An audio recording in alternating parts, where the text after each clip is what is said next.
You want to hear a scary story tonight? It's about Thomas Messick, an 82-year-old man who seemingly vanished into thin air while he was hunting with his 3 adult sons in New York.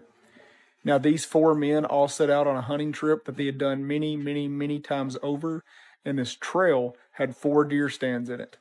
Thomas Messick was going to take position in the second deer stand, meaning one of his adult sons was at the front of the trail, and his other 2 adult sons were further down the trail. Thomas Messick, if he would have stayed on the trail to leave on his own free will, would have had to pass one of his many sons that was out there with him. Now, a lot of people always say, if he vanished into thin air, is it possible that at 82 years old he had dementia or Alzheimer's and had no idea where he was and he wandered away? While that could happen, he had no previous signs of dementia. He was missing one eye, required hearing aids, and had severe heart problems, which made it where he could not do strenuous walks for long distances. This is one of the reasons why he had that second chair, is so he could get help from his first son or his third son if he did need any help. Missing 411 has talked about how weird this case is because of one of the things that the sons described. During the few hours that they were on this hunting trip, the only weird thing that they all heard or saw was a loud metallic bang. And this bang was not like a bullet bang. It was like they described 2 pieces of metal slamming together, almost insinuating that Thomas was trapped into something or almost snatched away, if you will.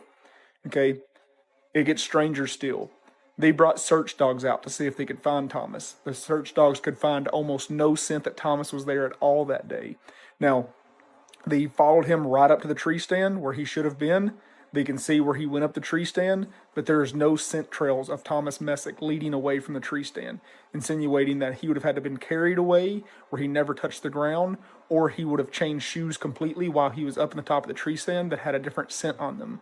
All of his sons said that he did not have a different pair of boots or shoes on. No one could explain what happened to him. His remains have never been found. This was only in 2015. They had modern technology, guys. They had GPSs, they had radios, they had walkie-talkies, they had the whole 9 yards. And to this day, no trace of Thomas Messick has ever been found after he went up that tree stand. It is worth mentioning that this terrain was so severe that rescuers had trouble navigating it. So how do you think a one-eyed, deaf, 82-year-old man with heart troubles could have navigated it himself if he would have just wandered away?